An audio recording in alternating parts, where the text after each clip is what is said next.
Super Saravana stores.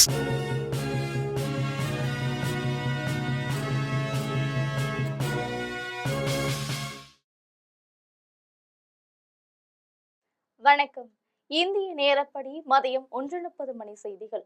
முதலில் GeM தலைப்பு செய்திகளை காணலாம். டெல்லி குடியரசுத் தலைவர் மாளிகை முற்றத்தில் பிரேசில் அதிபருக்கு ராணுவ வீரர்களின் அணிவகுப்புடன் வரவேற்பு. பிரதமர் மோடியும் பிரேசில் அதிபர் லூயிஸ் இன்னாசியோவும் ஹைதராபாத் இல்லத்தில் பேச்சு. RSS இயக்கம் பற்றி அவதூறாக பேசிய வழக்கில் மும்பை விவாண்டி நீதிமன்றத்தில் ராகுல் காந்தி ஆஜர். பிணைய பத்திரத்தில் கையொப்பமிட்டு கொடுத்ததால் ராகுல் காந்திக்கு பிணை நீடிப்பு. டெல்லியில் போராட்டத்தில் ஈடுபட்டு கைதான காங்கிரஸ் இளைஞர்கள் நீதிமன்றத்தில் ஆஜர். 5 நாள் காவலில் எடுத்து விசாரிக்க அனுமதிக்க வேண்டும் என அரசு வழக்கறிஞர் கோரிக்கை. ஷேர் ஆட்டோவில் ஆள் ஏற்றுவது போல கட்சிகளை பணம் கொடுத்து MK ஸ்டாலின் வாங்குவதாக ஆதவ் அர்ஜுனா பேச்சு. சமூக நீதி பேச திமுக அரசு சாதிவாரி மக்கள் தொகை கணக்கெடுப்பை நடத்தாதது ஏன் என கேள்வி. குறுகிய காலத்தில் அதிக கடன் பெற்ற முறையற்ற முதலமைச்சர் ஸ்டாலின் என்று முன்னாள் அமைச்சர் சம்பத் பேச்சு. பட்டியலின மக்களின் பணத்தை எடுத்து செலவு செய்து திருட்டு ஆட்சி திமுக ஆட்சி என குற்றச்சாட்டு. லெபனானில் ஈரான் ஆதரவு பெற்ற தீவிரவாத இயக்கத்தின் மீது இஸ்ரேல் ராணுவம் தாக்குதல். வான்வெளி தாக்குதலில் குறைந்தது 10 பேர் கொல்லப்பட்டதாக தகவல். இனி விரிவான செய்திகளை காணலாம். இந்தியாவுக்கு அரசுமுறை பயணமாக வந்துள்ள பிரேசில் அதிபர் லூயிஸ் இன்னாசியோ லூலா டா சில்வா டெல்லியில் பிரதமர் நரேந்திர மோடியை சந்தித்து பேசியுள்ளார். இருவரும் இரு நாடுகளிடையே பல துறைகளில் உள்ள ஒத்துழைப்பை மேலும் வலுப்படுத்துவது குறித்து பேச்சு நடத்தினர். பிரேசில் அதிபர் லூயிஸ் இன்னாசியோ லூலா டா சில்வாவும் அரசுமுறை பயணமாக இந்தியாவுக்கு வந்துள்ளார். டெல்லிக்கு வந்துள்ள அவருக்கு குடியரசுத் தலைவர் மாளிகை முற்றத்தில் ராணுவ வீரர்கள் இசை முழக்கத்துடன் வரவேற்பு அளிக்கப்பட்டது. அவர் இந்திய ராணுவ வீரர்களின் அணிவகுப்பை ஏற்றுக்கொண்டார். இந்திய குடியரசுத் தலைவர் திரௌபதி முர்மு, பிரேசில் அதிபர் லூயிஸ் இன்னாசியோ லூலா டா சில்வா ஆகிய இருவரும் தங்கள் நாட்டின் அமைச்சர்களை அறிமுகப்படுத்தினர். அப்பொழுது பிரதமர் நரேந்திர மோடியும் உடனிருந்தார். குடியரசுத் தலைவர் மாளிகை முற்றத்தில் பிரேசில் அதிபருடன் இந்திய குடியரசுத் தலைவர் திரௌபதி முர்மு, பிரதமர் நரேந்திர மோடி ஆகியோர் கைகுலுக்கி அவரை வரவேற்றனர். இந்தியாவுக்கு வந்துள்ள பிரேசில் அதிபர் டெல்லியில் இந்திய வெளியுறவு அமைச்சர் ஜெய்சங்கரை சந்தித்து பேசினார். இருவரும் இரு நாடுகளிடையே நிலவும் உறவை மேலும் வலுப்படுத்துவது குறித்து பேச்சு நடத்தினர். பிரேசில் அதிபர் லூயிஸ் இன்னாசியோ லூலா டா சில்வா டெல்லி ராஜ்கட்டில் உள்ள மகாத்மா காந்தியின் நினைவிடத்தில் மலர்தூவி மரியாதை செலுத்தினார். பிரேசில் அதிபர் லூயிஸ் இன்னாசியோ லூலா டா சில்வாவும் இந்திய பிரதமர் நரேந்திர மோடியும் டெல்லி ஹைதராபாத் இல்லத்தில் சந்தித்து பேசினர். அப்பொழுது வணிகம், தொழில்நுட்பம் உள்ளிட்ட பல்வேறு துறைகளில் இரு நாடுகளிடையே உள்ள ஒத்துழைப்பை மேலும் வலுப்படுத்துவது குறித்து இரு நாட்டு பிரதிநிதிகளிடையே விரிவான பேச்சுகள் நடைபெற்றன. RSS இயக்கம் பற்றி அவதூறாக பேசிய வழக்கில் மக்களவை எதிர்க்கட்சித் தலைவர் ராகுல் காந்தி மும்பை பிவாண்டி நீதிமன்றத்தில் இன்று ஆஜராகி பிணைய பத்திரத்தில் கையொப்பமிட்டுள்ளார். 2014ஆம் ஆண்டு தேர்தல் பரப்புரையில் பேசிய ராகுல் காந்தி RSS இயக்கத்தை சேர்ந்தவர்கள் மகாத்மா காந்தியை சுட்டுக் கொன்றதாக கூறினார். இந்நிலையில் RSS இயக்கத்தை சேர்ந்த வழக்கறிஞர் பிரமோத் ஜெயந்த் ராகுல் காந்தி மீது பிவாண்டி காவல் நிலையத்தில் புகார் அளித்தார். ராகுல் காந்தி மீதான இந்த அவதூறு வழக்கு பிவாண்டி நீதிமன்றத்தில் நடைபெற்று வரும் நிலையில் ராகுல் காந்திக்கு பிணை வழங்கப்பட்டது.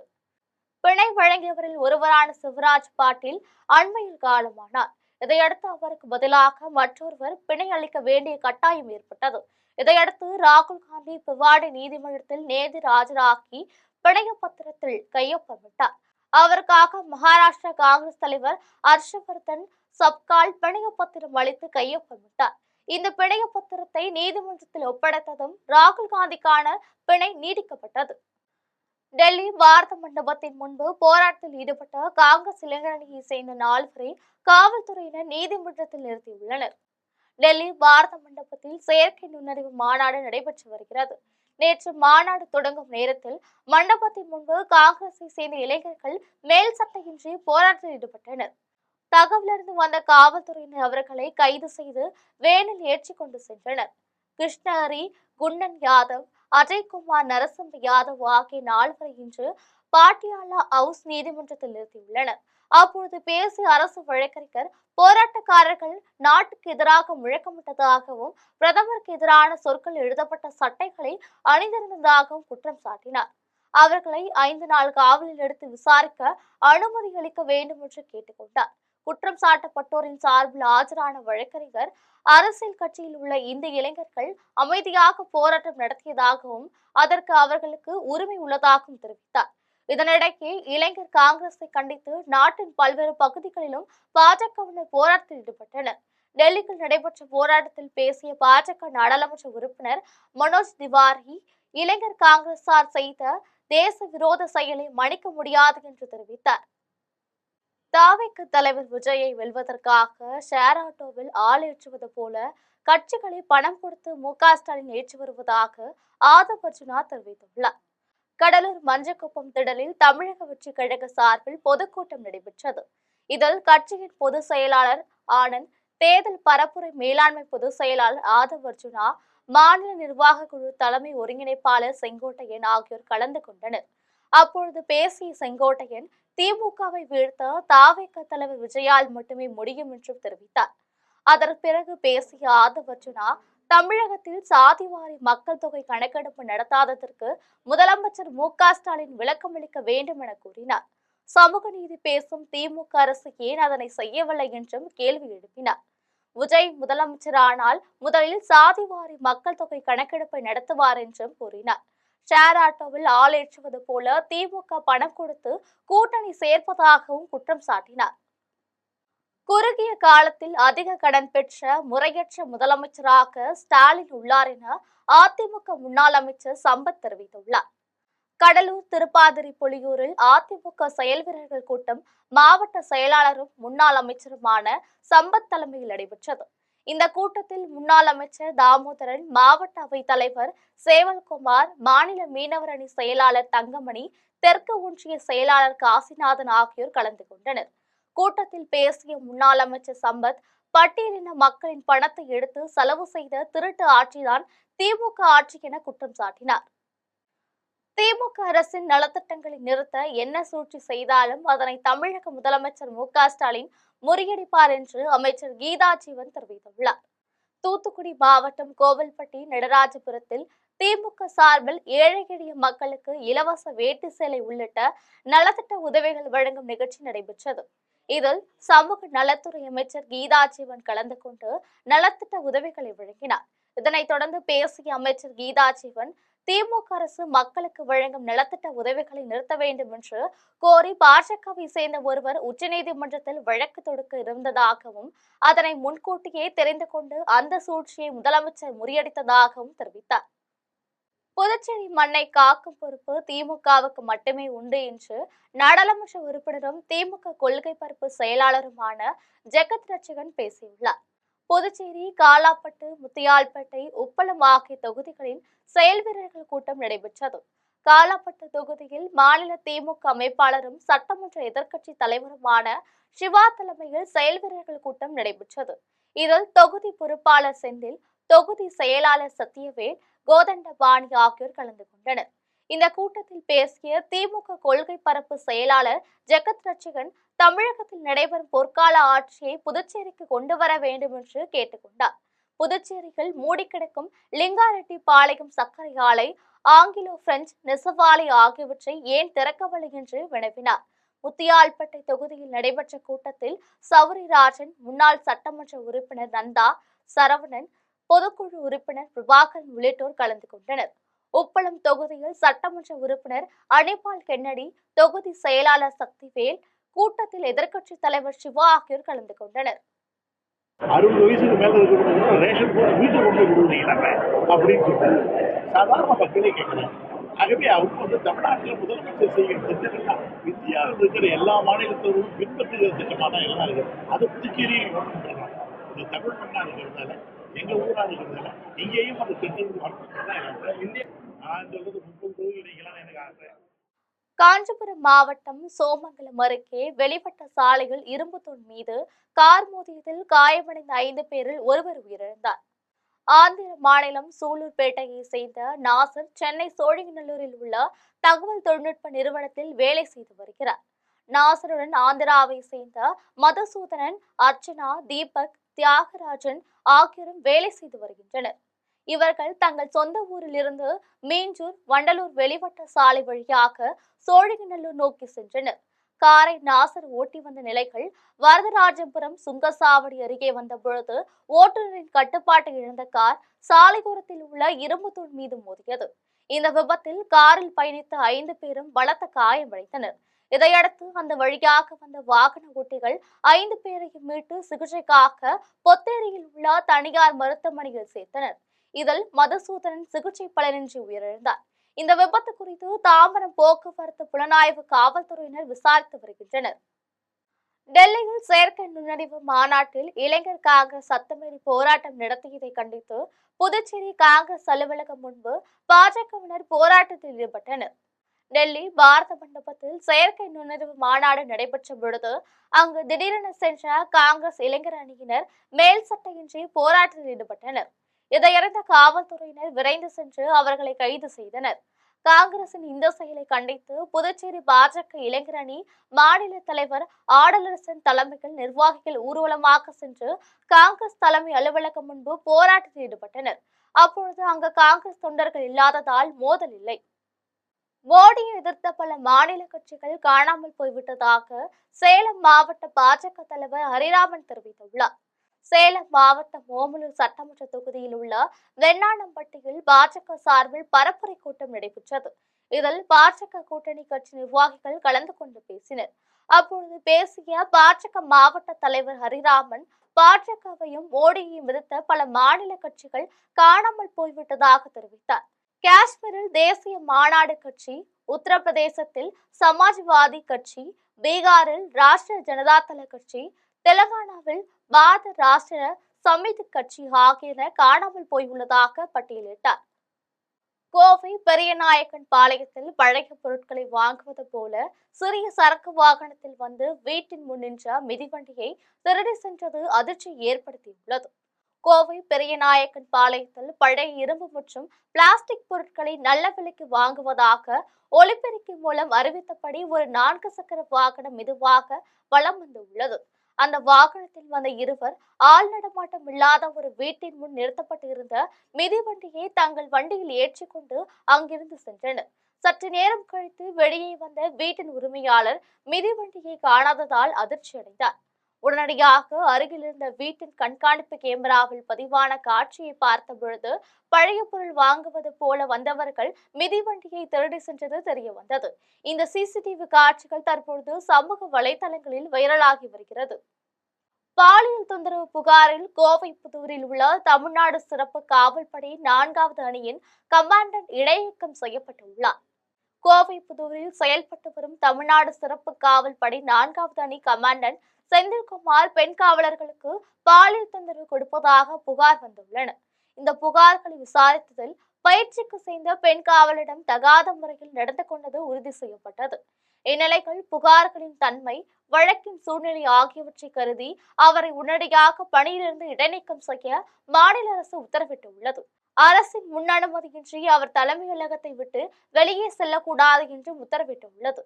இந்த நிலையில் விசாரணை முடிவின் அடிப்படையில் அடுத்த கட்ட நிர்வாக நடவடிக்கைகள் எடுக்கப்படும் என அதிகாரிகள் தெரிவித்துள்ளனர்.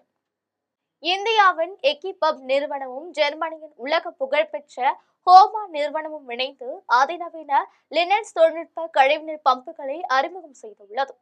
கழிவுநீர் பம்புகளில் ஏற்படும் பெரும் சவாலான அடைப்பு பிரச்சனையை அதை ஏற்படுத்துவதற்கு முன்பே கண்டறிந்து தடுக்கும் வகையில் இந்த பம்புகள் வடிவமைக்கப்பட்டுள்ளன. ஜெர்மனியின் நவீன தொழில்நுட்பத்தையும் எக்கியின் உற்பத்தி திறனையும் இணைப்பதன் மூலம் இந்திய வாடிக்கையாளர்களுக்கு உலகத்தரம் வாய்ந்த பம்புகளை குறைந்த செலவில் வழங்குவதாக எக்கி குழுமத்தின் இணை தலைமை அதிகாரி கனிஷ்கா ஆறுமுகம் தெரிவித்துள்ளார். குடியிருப்புகள், தொழிற்சாலைகள், நகராட்சி கழிவுநீர் சுத்திகரிப்புக்கு இந்த பம்புகள் பெரும் உதவியாக இருக்கும் என எதிர்பார்க்கப்படுகிறது. ஸோ எக்கிஹோமா ரேஞ்ச் பார்த்தீங்கன்னா ஸ்பெசிஃபிக்காக இந்தியாவில் வேஸ்ட் வாட்டரில் வந்து clog defense is the big issue. So we've launched the clogging is the big issue. So we've launched clog defense sewage pumps specially designed for இந்தியாவோட tough sewage conditions ஏற்ற மாதிரி நாங்கள் design பண்ணியிருக்கோம். தமிழகத்திலும் புதுச்சேரியிலும் சட்டமன்ற தேர்தல் நெருங்கும் நிலையில் எல்லை பாதுகாப்பு குறித்து ஆலோசனை நடத்திய 4 மாவட்ட ஆட்சியர்கள் சோதனை சாவடிகளில் கண்காணிப்பை தீவிரப்படுத்த அதிகாரிகளுக்கு உத்தரவிட்டுள்ளனர். தமிழகத்திலும் புதுச்சேரியிலும் சட்டமன்ற தேர்தல் நெருங்கும் நிலையில் தமிழகம் புதுச்சேரி மாநிலங்களுக்கு இடையேயான ஆலோசனைக் கூட்டம் காரைக்கால் மாவட்ட ஆட்சியர் இஷிதாரதி தலைமையில் காணொலி வாயிலாக நடைபெற்றது. இதில் நாகப்பட்டினம் ஆட்சியர் ஆகாஷ், திருவாரூர் ஆட்சியர் மோகனச்சந்திரன், மயிலாடுதுறை மாவட்ட ஆட்சியர் ஸ்ரீகாந்த் ஆகியோர் காணொலி வாயிலாக கலந்து கொண்டனர். அப்பொழுது தேர்தல் காலத்தில் சட்டவிரோதமான பொருட்களை பரிமாற்றத்தை தடுக்கும் வகையில் சோதனை சாவடிகளை வலுப்படுத்தல், மதுபான சாராய விற்பனையை தடுத்தல் ஆகியன பற்றி ஆலோசிக்கப்பட்டது. பல்வேறு பாதுகாப்பு நடவடிக்கைகள் குறித்து அந்தந்த மாவட்ட காவல்துறை அதிகாரிகள் மற்றும் அரசு அதிகாரிகளுக்கு 4 மாவட்ட ஆட்சியர்கள் ஆலோசனைகளை வழங்கினர். திருவள்ளூர் மாவட்ட ஆட்சியர் அலுவலகம் எதிரில் எரிக்கப்படும் குப்பையால் அந்த பகுதியே புகை மண்டலமாக மாறிவிடுவதாக சமூக ஆர்வலர்கள் குற்றம் சாட்டியுள்ளனர். திருவள்ளூரில் மாவட்ட ஆட்சியர் அலுவலகம் எதிரே உள்ள பேருந்து நிலையம் அருகே கழிவுகளை குவித்து தீ வைத்து எரித்து வருகின்றனர்.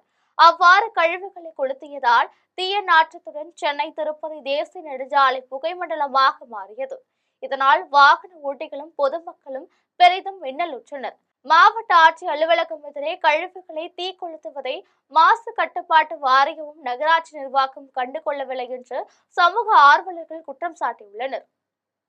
விழுப்புரத்தில் குடும்பத்துடன் கோவிலுக்கு சென்றிருந்தவர்களின் வீட்டை நோட்டமிட்டு கதவின் பூட்டை உடைத்து 25 பவுன் நகைகள், 55,000 ரூபாய் பணம் ஆகியவற்றை கொள்ளையடித்து சென்றது அதிர்ச்சி ஏற்படுத்தியுள்ளது.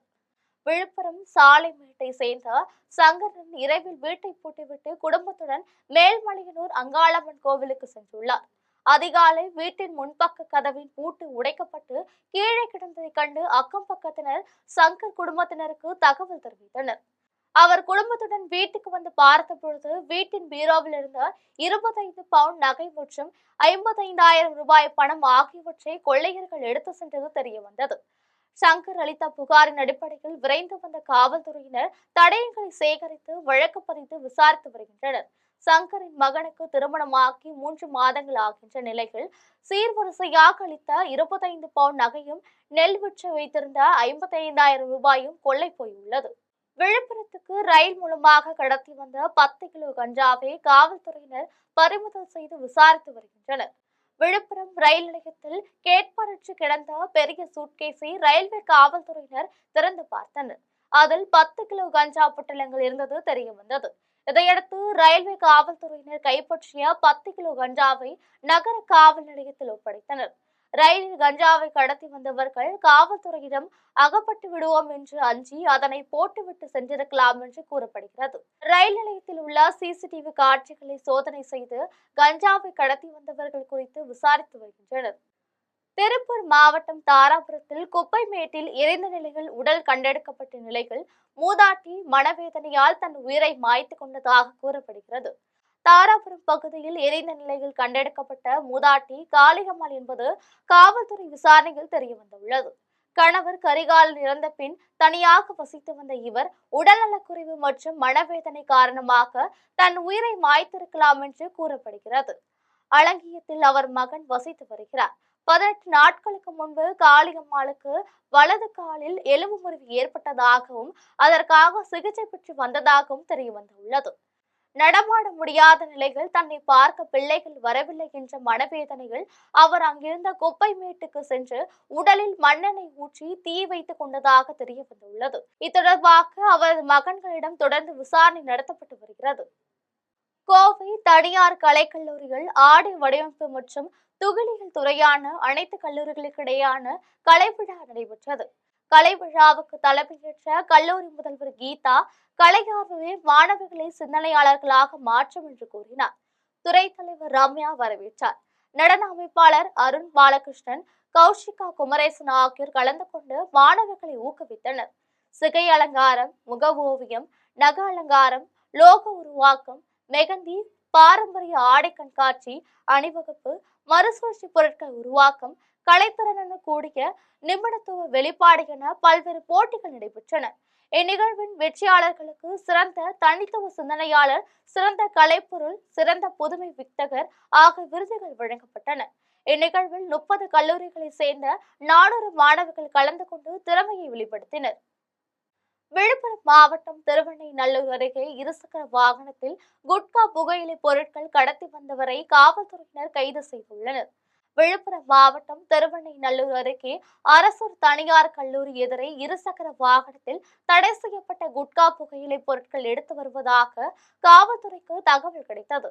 இதையடுத்து காவல் உதவி ஆய்வாளர் சுந்தரராஜன் தலைமையில் அப்பகுதியில் வாகன தணிக்கையில் ஈடுபட்டனர். அப்பொழுது இருசக்கர வாகனத்தில் வந்த புதுக்கோட்டை மாவட்டத்தை சேர்ந்த இப்ராம் ஷா என்பவரின் வாகனத்தை தடுத்து நிறுத்தி சோதனை செய்தனர். அவர் தடை செய்யப்பட்ட குட்கா புகையிலை பொருட்களை வைத்திருந்ததால் 20,000 ரூபாய் மதிப்புள்ள புகையிலை பொருட்களையும் கடத்தலுக்கு பயன்படுத்தப்பட்ட இருசக்கர வாகனத்தையும் பறிமுதல் செய்தனர். இதையடுத்து இப்ராம் ஷா சிறையில் அடைத்தனர். அரசு ஊழியர்கள் ஆசிரியர்களின் கோரிக்கைகளை நிறைவேற்றாவிட்டால் தேர்தலில் திமுகவுக்கு எதிராக வாக்களிக்கப் போவதாக தமிழக ஆசிரியர் கூட்டணி தலைவர் அண்ணாமலை தெரிவித்துள்ளார். தூத்துக்குடி மாவட்டம் கோவில்பட்டியில் தமிழக ஆசிரியர் கூட்டணியின் மூத்த தலைவர் அண்ணாமலை செய்தியாளர்களிடம் பேசினார். அப்பொழுது திமுக ஆட்சிக்கு வந்தால் பழைய ஓய்வூதிய திட்டம் நடைமுறைப்படுத்தப்படும் என்று முந்தைய தேர்தலில் உறுதிமொழி கூறியதை சுட்டிக்காட்டினார். 6,500 கோடி ரூபாயை ஒரே நாளில் ஒரு குடும்பத்துக்கு 5,000 ரூபாய் என்ற கணக்கில் 1,31,00,000 குடும்பங்களுக்கு பகிர்ந்தளிக்க முடிந்த திமுக அரசு ஆசிரியர்களுக்கும் அரசு ஊழியர்களுக்கும் எந்த நன்மையும் செய்யவில்லை என்று குற்றம் சாட்டினார். இந்த தேர்தல் விதிப்படி இந்த நேரத்திலே புதிய அறிவிப்புகள் எதையும் அறிவிப்பதற்கு வாய்ப்பில்லை, அது விதியும் இல்லை என்று சொன்னதோடு மட்டுமல்லாமல் 2-0 ஆட்சியில் மீண்டும் நாங்கள் ஜூலை மாதத்தில் பிரம்மாண்டமான சில சாதனைகள் அறிவிப்பையெல்லாம் செய்வதாகவும் தெரிவித்திருக்கிறார்கள். நாங்கள் ஆட்சிக்கு வந்தால் பழைய ஓய்வு திட்டத்தை அமல்படுத்துவோம் என்று சத்திய சோதனையாக எல்லா இடங்களிலும் சொல்லி வந்தார்கள். இப்பொழுது திருவண்ணாமலை மாவட்டம் கீழ்பெண்ணாத்தூரில் உள்ள நூலகத்தை சீரமைத்து அடிப்படை வசதிகளை செய்து தர வேண்டும் என்று பொதுமக்கள் கோரிக்கை விடுத்துள்ளனர். கீழ்பெண்ணாத்தூரில் 30 ஆண்டுகளுக்கு மேலாக பகுதி நேர நூலகம் செயல்பட்டு வருகிறது. இந்த நூலகத்தில் 35,000க்கும் மேற்பட்ட புத்தகங்கள் உள்ளன. இவற்றை நாள்தோறும் வாசகர்கள் படித்து செல்கின்றனர். இங்கு போட்டித் தேர்வுக்கான புத்தகங்கள் உள்ளதால் அரசு வேலைக்கு முயல்வோர் படித்து பயன்பெற்று வருகின்றனர். இந்நிலையில் இந்த நூலக கட்டிடத்தின் மேல்கூரை கான்கிரீட் பெயர்ந்த நிலையில் உள்ளது. இதனால் மழைக்காலத்தில் புத்தகங்கள் நனைகின்றன. இந்த நூலகத்தை சீரமைத்து அடிப்படை வசதிகளை நிறைவேற்றவும் பகுதி நேர நூலகத்தை முழுநேர நூலகமாக மாற்ற வேண்டும் என்று வாசகர்கள் கோரிக்கை விடுத்துள்ளனர்.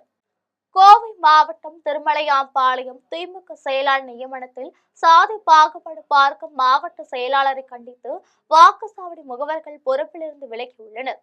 கோவை மாவட்டம் திருமலையாம்பாளையம் பேரூராட்சிகள் புதிதாக திமுக செயலாளரை மாவட்ட செயலாளர் முருகேசன் நியமித்துள்ளார். மாவட்ட செயலாளர் சாதி மனப்பான்மையோடு செயல்படுவதை கண்டித்து வார்டு செயலாளர்களுக்கும் வாக்குச்சாவடி முகவர்களுக்கும் தங்களை பொறுப்பிலிருந்து விடுவிக்க கோரி கட்சி தலைமைக்கு கடிதம் அனுப்பியுள்ளனர். 8 வாக்குச்சாவடிகளில் பணியாற்றும் திமுக முகவர்கள் தங்கள் பொறுப்புகளை துறக்க முடிவு செய்து கட்சியின் பொதுச் செயலாளருக்கு கடிதம் அனுப்பியுள்ளனர். சமூக நீதி கட்சியிலே சாதி பார்த்து வழங்கப்படும் பதவியால் உண்மையான தொண்டர்கள் ஒதுக்கப்படுவது அதிர்ச்சியை ஏற்படுத்தியுள்ளது. கடந்த 15 வருஷத்துக்கு மேலே திமுக உறுப்பினராக இருக்கிறேன். 6 தேர்தலுக்கு மேலே பூத் ஏஜெண்டாகவும் கவுண்டிங் ஏஜெண்டாகவும் வேலை செஞ்சுருக்கிறோம். நேற்று வரைக்கும் கட்சி கொடுத்த அத்தனை வேலைகளும் செஞ்சு கொடுத்துருக்கோம். இந்த தேர்தல் வரக்கூடிய சட்டமன்ற தேர்தலுக்கு அவங்க கொடுத்த அந்த எலெக்ஷன் நோட்லேருந்து எல்லாமே 10 நாள் உட்காந்து முழுமையாக எழுதி கொடுத்துருக்கோம். இந்த வேலையெல்லாம் முடிச்சு கொடுத்ததுக்கப்புறம் நேற்று திடீர்னு இந்த திருமலையம்பாளையத்தினுடைய பேரூர் கழக செயலராக இருக்கிற ராமராஜை மாத்திரன்னு சொல்லிட்டு புதுசாக ஆர் கிருஷ்ணசாமி அப்படிங்கிறவரை பொறுப்பாளராக நியமிச்சுக்கிறாங்க. திருவண்ணாமலை அண்ணாமலையார் கோவிலில் நடிகர் ரமணா சுவாமி தரிசனம் செய்தார். திருவண்ணாமலை அண்ணாமலையார் கோவிலில் நடிகர், நடிகைகள், இசையமைப்பாளர்கள், இயக்குநர்கள் மற்றும் அரசியல் கட்சி தலைவர்கள், முக்கிய பிரமுகர்கள் தரிசனம் செய்வதும் 14 கிலோமீட்டர் தொலைவுக்கு மலையை வலம் வந்து வழிபடுவதும் வழக்கம். இந்நிலையில் திரைப்பட நடிகர் ரமணா திருவண்ணாமலை அண்ணாமலையார் கோவிலில் நடைபெற்ற சிறப்பு அபிஷேகத்தில் கலந்து கொண்டு வழிபாடு செய்தார். சம்பந்த விநாயகரை வணங்கி அவரை தொடர்ந்து உண்ணாமலை உடனாகிய அண்ணாமலையாரை தரிசனம் செய்தார். கோவில் நிர்வாகம் சார்பில் நடிகர் ரமணாவுக்கு மாலை அணிவித்து பிரசாதம் வழங்கப்பட்டது. பின்னர் பக்தர்கள் செல்ஃபி எடுத்துக் கொண்டனர். திருமயம் அருகே குளத்துப்பட்டியில் அமைந்துள்ள மணவாள விநாயகர் கோவிலின் குடமுழுக்கு விழா சிறப்பாக நடைபெற்றது. புதுக்கோட்டை மாவட்டம் திருமயம் அருகே குளத்தப்பட்டியில் அமைந்துள்ள மணவாள விநாயகர் கோவிலில் கோபூஜை, லட்சுமி பூஜை, நவக்கிரக பூஜை ஆகியன நடைபெற்றன. யாகத்தில் பூஜிக்கப்பட்ட புனித நீர் கலசங்களை சிவாச்சாரியர்கள் தலையில் சுமந்து கொண்டு மேலதாளங்கள், வாத்தியங்களுடன் கோவிலை வலம் வந்தனர். அதன் பின்னர் கோவிலின் கோபுரத்திற்கு சென்று கலசத்தின் மீது புனித நீரை ஊற்றி கும்பாபிஷேகத்தை சிறப்பாக நடத்தினர். அதன் பின்னர் கோவிலில் திரண்டிருந்த பக்தர்கள் மீது புனித நீரை தெளித்தனர். விழாவில் திமுக ஒன்றிய செயலாளர் ஆர். சிதம்பரம் உள்ளிட்ட ஏராளமான பக்தர்கள் கலந்து கொண்டு மணவாள விநாயகரை வழிபட்டனர். மயிலாடுதுறை அருகே திருக்கலாச்சேரி வரதராஜ பெருமாள் கோவிலின் கும்பாபிஷேகம் சிறப்பாக நடைபெற்றது. மயிலாடுதுறை மாவட்டம் திருக்கலாச்சேரி வரதராஜ பெருமாள் கோவில் 70 ஆண்டுகளுக்கு பிறகு சீரமைக்கப்பட்டது. விக்னேஸ்வர பூஜை, கோ பூஜை, லட்சுமி பூஜை, நவகிரக பூஜை ஆகியன செய்யப்பட்டன. கோவிலின் முன்பு யாகசாலை அமைக்கப்பட்டு புனித நீர் அடங்கிய கலசங்கள் வைக்கப்பட்டு பூஜிக்கப்பட்டது. இதையடுத்து பட்டாச்சாரியர்கள் யாகத்தில் பூஜிக்கப்பட்ட புனித நீர் கலசங்களை தலையில் சுமந்து கொண்டு கோபுர கலசத்திற்கு புனித நீரை ஊற்றி கும்பாபிஷேகத்தை நடத்தினர். அதன் பின்னர் பக்தர்கள் மீது புனித நீரை தெளித்தனர். அதனைத் தொடர்ந்து வரதராஜ பெருமாளுக்கு புனித நீர் ஊற்றி சிறப்பு பூஜைகள் நடைபெற்றது. விழாவில் திருக்கலாச்சேரியை சுற்றியுள்ள ஊர்களை சேர்ந்த ஏராளமான பொதுமக்கள் கலந்து கொண்டு வரதராஜ பெருமாளை வழிபட்டனர். விழாவில் கலந்து கொண்ட பக்தர்கள் அனைவருக்கும் அன்னதானம் வழங்கப்பட்டது. மீண்டும் ஜெம் தலைப்பு செய்திகள். டெல்லி குடியரசுத் தலைவர் மாளிகை முற்றத்தில் பிரேசில் அதிபருக்கு ராணுவ வீரர்களின் அணிவகுப்புடன் வரவேற்பு. பிரதமர் மோடியும் பிரேசில் அதிபர் லூயிஸ் இனாசியோவும் ஹைதராபாத் இல்லத்தில் பேச்சு. RSS இயக்கம் பற்றி அவதூறாக பேசிய வழக்கில் மும்பை விவானி நீதிமன்றத்தில் ராகுல் காந்தி ஆஜர். பிணைய பத்திரத்தில் கையொப்பமிட்டு கொடுத்ததால் ராகுல் காந்திக்கு பிணை நீடிப்பு. டெல்லியில் போராட்டத்தில் ஈடுபட்டு கைதான காங்கிரஸ் இளைஞர்கள் நீதிமன்றத்தில் ஆஜர். 5 நாள் காவலில் எடுத்து விசாரிக்க அனுமதிக்க வேண்டும் என அரசு வழக்கறிஞர் கோரிக்கை. ஷேர் ஆட்டோவில் ஆள் ஏற்றுவது போல கட்சிகளை பணம் கொடுத்து MK ஸ்டாலின் வாங்குவதாக ஆதவர்ஜனா பேச்சு. சமூக நீதி பேச திமுக அரசு சாதிவாரி மக்கள் தொகை கணக்கெடுப்பை நடத்தாதது ஏன் என கேள்வி. குறுகிய காலத்தில் அதிக கடன் பெற்ற முறையற்ற முதலமைச்சர் ஸ்டாலின் என்று முன்னாள் அமைச்சர் சம்பத் பேச்சு. பட்டியலின மக்களின் பணத்தை எடுத்து செலவு செய்து திருட்டு ஆட்சி திமுக ஆட்சி என குற்றச்சாட்டு. லெபனானில் ஈரான் ஆதரவு பெற்ற தீவிரவாத இயக்கத்தின் மீது இஸ்ரேல் ராணுவம் தாக்குதல். வான்வெளி தாக்குதலில் குறைந்தது 10 பேர் கொல்லப்பட்டதாக தகவல். இத்துடன் ஜெம் செய்திகள் நிறைவடைகின்றன. மீண்டும் ஜெம் செய்திகள் மாலை 6 மணிக்கு. உடனுக்குடன் செய்திகளை காண GemLive.tv என்ற இணையதளத்தில் இணைந்திருங்கள். நன்றி, வணக்கம்.